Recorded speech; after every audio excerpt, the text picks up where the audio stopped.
매매 계약서를 제출하지 않아도 됩니다. 모르셨죠?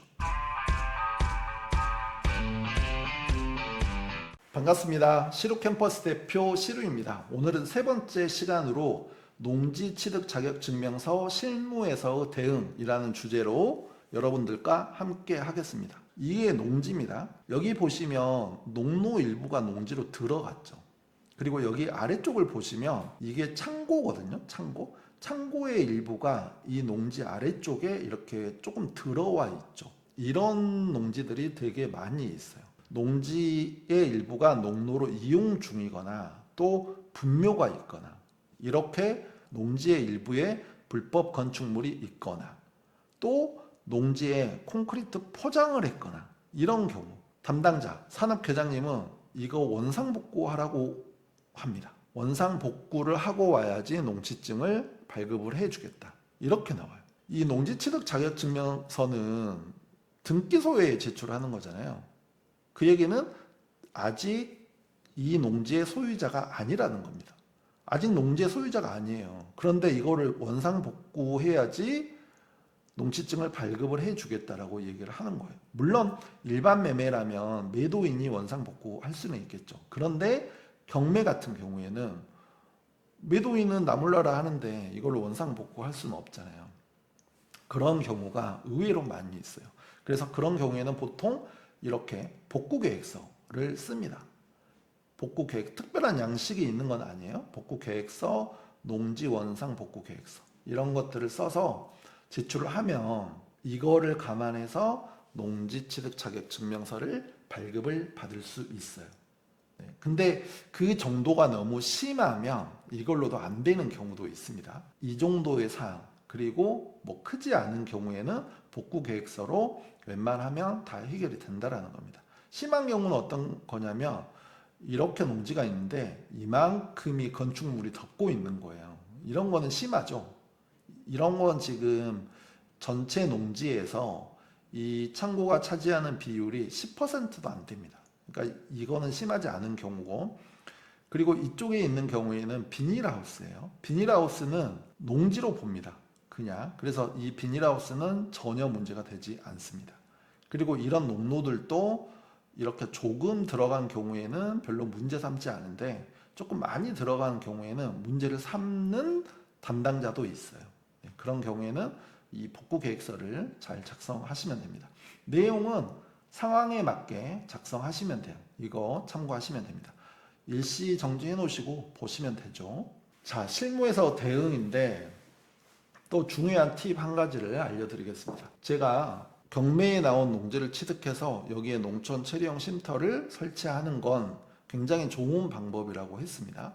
그러면 경매는 매각 허가 결정 기일까지 농지증을 법원에 제출해야 돼요. 등기 우편으로 보내면 됩니다.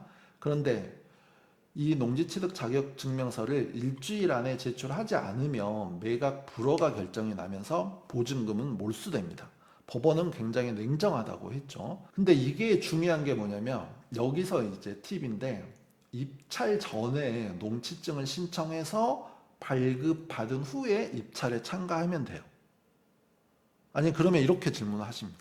아니 시루님, 내가 낙찰을 받지 않았는데 농지취득 자격증명서를 신청할 수 있나요? 신청할 수 있어요. 농지증 신청 시 필요서를 내거든요.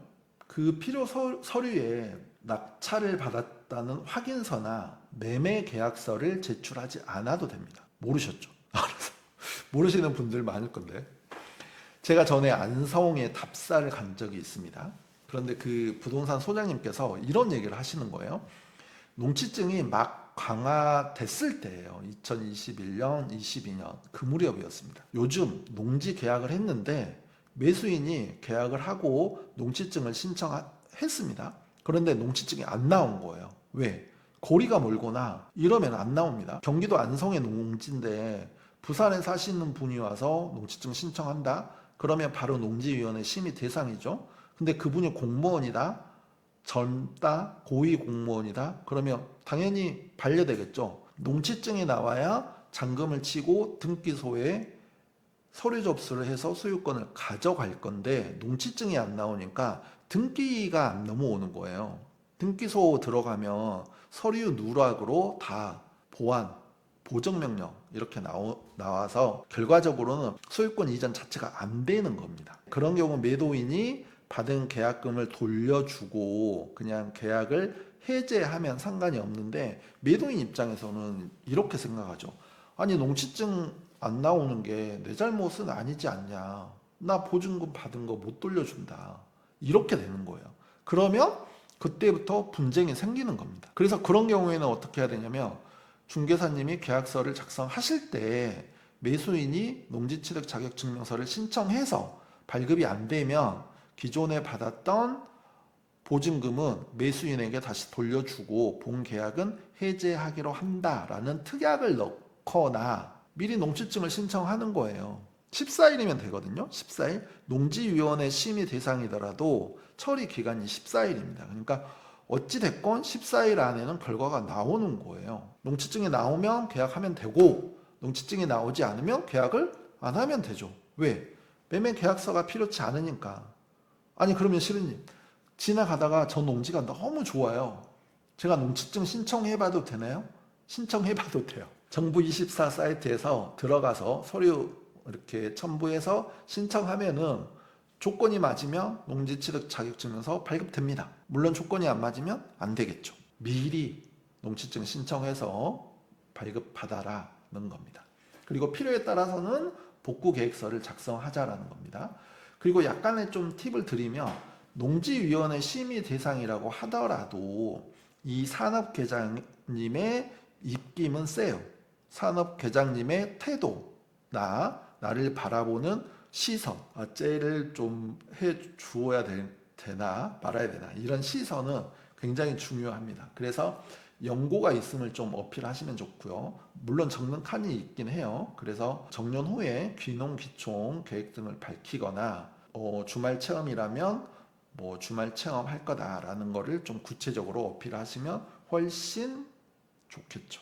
오늘은 여기까지 하겠습니다. 좋아요와 구독해 주시면 보다 좋은 컨텐츠로 찾아뵙겠습니다. 다음 시간에는 네 번째로 농지취득 자격증명서 발급 제외 대상입니다.